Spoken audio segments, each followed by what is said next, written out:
শুভ সকাল বন্ধুরা, welcome back to my channel Bulti lifestyle. কেমন আছো তোমরা সবাই? আশা করি সবাই খুব ভালো আছো। আর আমি তো একদম বিন্দাস আছি।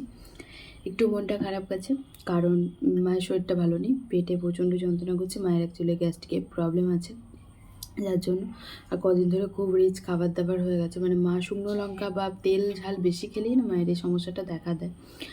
আর এই কদিন ধরে সমানেই একটু তেল ঝাল মশলাপাতি একটু বেশি খাওয়া হয়ে গেছে, তার জন্য প্রচণ্ড পরিমাণে শরীরটা খারাপ। তো কদিন ধরেই বলছি ডাক্তারের কাছে যাওয়ার জন্য, মানে 4-5 দিন হলো এরকম পেটে ব্যথা করছে। ওষুধ এনে খাওয়াচ্ছে মেডিকেল থেকে, ওটাতে কমছে আবার হচ্ছে। তো জোর করছি ডাক্তারের কাছে যাওয়ার জন্য, বাট যাচ্ছে না। আজকেও বলেছি যাওয়ার জন্য, জানি না যাবে কি না। ওই রাত হলেই কীভাবে বাড়ছে পেটে যন্ত্রণা, আর এইভাবে তো খারাপ, তাই না বলো? একবার চেক আপ করে নিলে বেটার হতো, তার জন্যই বলা হচ্ছিল।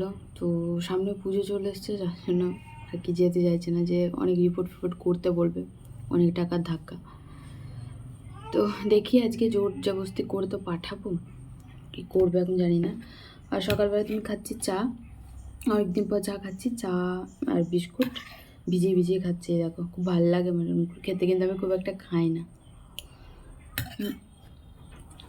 আজ হচ্ছে বৃহস্পতিবার, তো অনেক কাজ বাজ পড়ে আছে। ঠাকুরের বাসন মাজতে হবে, ঘরের কাজ সব সারা হয়ে গেছে। আর তেমনভাবে তোমাদের সাথে এতদিন ধরে কিছু শেয়ার করি না।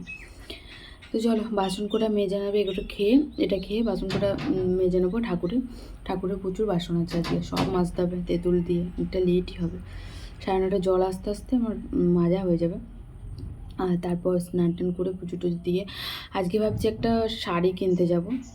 দেখি যদি যাই তো তোমাদেরকেও তো নিয়ে যাবো, আর যদি না যাই তো না যায়। কী করবো, পয়সা না মানে ভেবে পাচ্ছি না। মা বলেছে শাড়ি কেনার জন্য, এবার আমি ভাবছি যে সঞ্জুকে পাঠাবো। সঞ্জুকে বললাম আমি যে পাঠাবো, তো ও বলছে তোমাকে পাঠাতে হয় না, আমি এখানে ম্যানেজ করে নেবো, তুমি কিনে নাও, তোমাকে দিয়েছে যখন।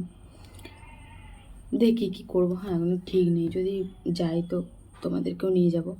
চলো পরে দেখা করছি তোমাদের সাথে, টাটা, খেয়ে নিই।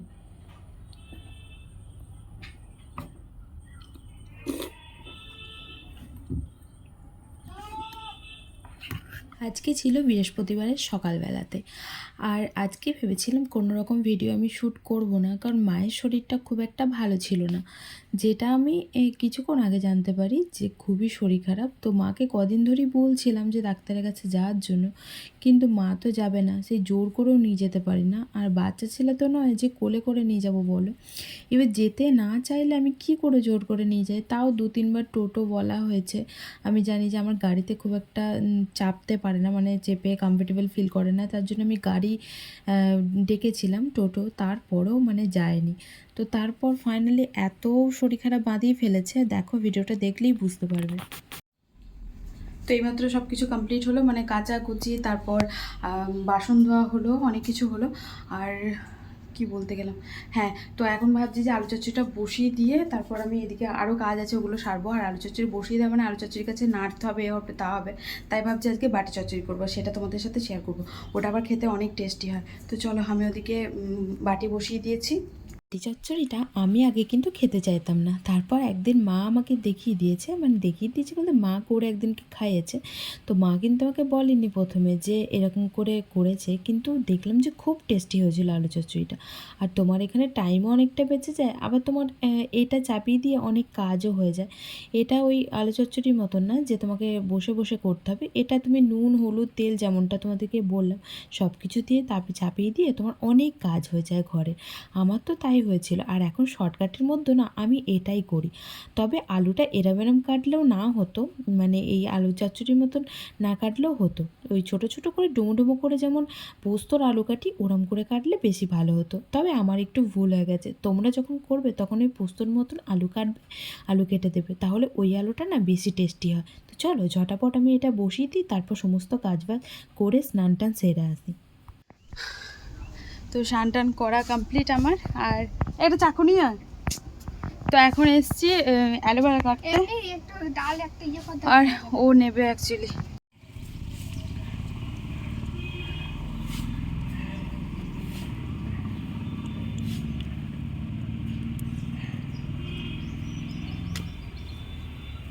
এই যে কেটে দিলাম। এই প্রথমবারই তুললাম এই গাছের অ্যালোভেরা, প্রচুর মোটা মোটা হয়েছে, এর থেকেও মোটা মোটা হবে।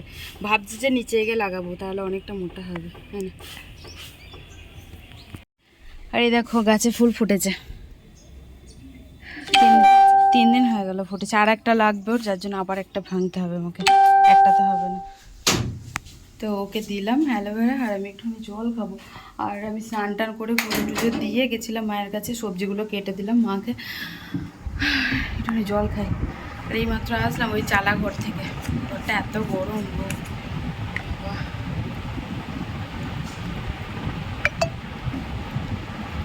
আর ও চুলে লাগাবে অ্যালোভেরা, যার জন্য নিল। আসলে পরে দেখা করছি তোমাদের সাথে। সকাল থেকে তো অতটাও বাড়াবাড়ি হয়নি, কিন্তু দুপুরের পর থেকে মায়ের খুবই বাড়াবাড়ি হয়ে যায়, যেটা তোমাদেরকে আমি বললাম যে প্রথম থেকে তো ভালোভাবেই ভিডিওটা স্টার্ট করেছি, আমি ভাবতেই পারিনি যে এতটা বাড়াবাড়ি হয়ে যাবে। ওই যে প্রথম থেকে অগ্রাহ্য করলে যা হয় আর কি, যখন অল্প অল্প ছিল তখন দেখায়নি। আমি কতবার বলেছি, আর 4-5 দিন ধরে সমানে পেটে যন্ত্রণা করছে, আমি সমানে বলে যাচ্ছি ডাক্তারের কাছে যাওয়ার জন্য, কিন্তু যেতে চাইছিল না কিছুতেই, ভয় পাচ্ছিল যদি ফটো টটো করতে বলে, যদি উল্টোপাল্টা কিছু রিপোর্টে আসে তখন আর কি আরও টেনশন হয়ে যাবে। আর আজকে একদম আর পাচ্ছিল না পেটের যন্ত্রণায়, তাই আমি নিয়ে বেরিয়ে পড়লাম।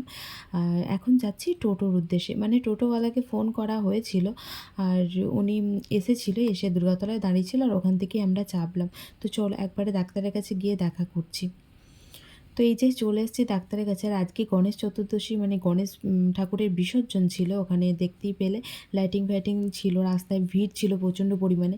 আর আমরা চলে এসেছি ডাক্তারের কাছে। এনার হচ্ছে এটা বাড়ি, বাড়ির মধ্যেই আর কি বসে। তো এই ডাক্তারটা নাকি খুব ভালো, যেটা মা বললো যে সব রকমই চেক আপ করে, তবে খুব ভালো, ওষুধ অল্প দেয়, দাম অল্প, কিন্তু কাজ ভালো হয়, এই হচ্ছে ব্যাপার। আর মা এখন চলে গেছে ভেতরে। আমার একটু টেনশানই হচ্ছিল, কারণ সত্যি বলতে মাকে আমি যতটা আর কি দিচ্ছি উৎসাহ, কিন্তু ততটাই আমার টেনশনটা খুব বাড়ছিল, কারণ এর আগেও মায়ের অনেকবার এরকম পেটে যন্ত্রণা হয়েছে।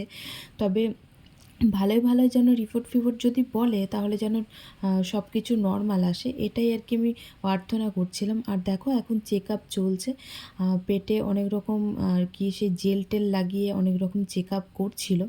আর বলতে বলতে এদিকে সব রকম চেক আপ হয়ে গেছে, তবে রিপোর্ট কিছু দেয়নি, বললো যে গ্যাস থেকে হয়েছে। আর শোনার পর সত্যি একটুখানি স্বস্তি হলো। তো একটু আগেই বাড়ি আসলাম, আর বাড়ি এসে ফ্রেশ হয়ে নিয়েছি। এত টেনশনে ছিলাম, বিশ্বাস করো তোমাদেরকে বলেও বোঝাতে পারবো না।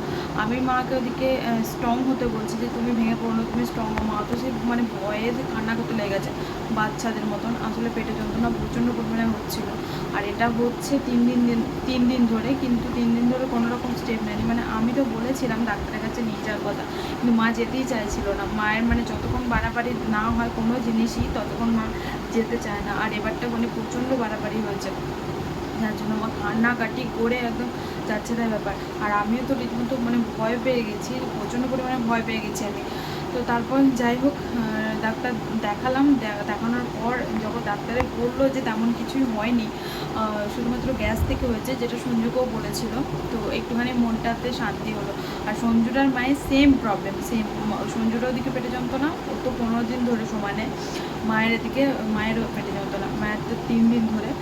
আর ডাক্তার না দেখালে হয়তো এরকমই হতো। যাই হোক ওষুধ দিয়েছে, সমস্তটা গ্যাসের ওষুধ দিয়েছে, আর খাওয়ালাম ওষুধ এইমাত্র, খাইয়ে দাইয়ে এখন আমি বললাম যে একটুখানি রেস্ট নাও, তারপর আবার রাতে ডিনার করবে। রাতে ডিনার বলতে কিছু খেতে মানা করলো, তেল মশলা ঝাল কিচ্ছু খেতে মানা করলো, মানে সব মানা। 15 দিন পর্যন্ত পালতে বলে, 15 দিনে ওষুধ দিয়েছে, 15 দিন পর আবার গিয়ে চেক আপ করাতে হবে, এই হচ্ছে ব্যাপার। যাই হোক বেটার হয়ে যাবে, হয়তো ভালো হয়ে যাবে, হয়তো না ভালো হয়ে যাবে, গ্যাস থেকে হচ্ছে যখন ভালো হয়ে যাবে আশা করি। তো ভগবানের কাছে এটাই প্রার্থনা করি। বাবারই কি বলবো, সত্যি কাছের মানুষগুলো যদি কিছু হয়ে যায় না, আমার কিছু হয় না, সত্যি তখন বোঝা যায় যে মানুষটাকে আমরা কতটা ভালোবাসি। তো এই হচ্ছে ব্যাপার। কারণ সঞ্জুর যখন এই অবস্থা হয়েছিল, তখন তো বাবারই যা অবস্থা হয়েছিল, আমার মায়ের আবার এই অবস্থা কিছুদিনের মাথায়। দেখো কেন যে এরকম হচ্ছে, কার যে নজর লেগেছে জানি না, মানে সত্যিই বলছি জানি না কেন এরকম হচ্ছে। যাই হোক চলো, আমিও খাওয়া দাওয়া করবো, একটু পরেই খাওয়া দাওয়া করবো। এই মাত্র তো বাড়ি আসবো, এখন সবে মাত্র 7:30 পৌনে 8 মতন বাজে। আর ওর সাথে একটু কথা বলবো, একটু এডিটিংয়ের কাজ আছে, সব করবো, তারপর খাওয়া দাওয়া করবো। তো চলো আজকের মতো ভিডিওটা এখানে এন্ড করছি। আর এনার্জি নিয়ে ভালো লাগছে না জানো কিচ্ছু। তো চলো টাটা, ভালো থেকো সবাই, সুস্থ থেকো, দেখা হচ্ছে একটা নেক্সট ব্লগের সাথে। ততক্ষণের জন্য টাটা, বাই, গুড নাইট। আর হ্যাঁ, প্লিজ চ্যানেলটা সাবস্ক্রাইব করে দিও গো, প্লিজ প্লিজ প্লিজ সাবস্ক্রাইব করে দিও। তো চলো টাটা।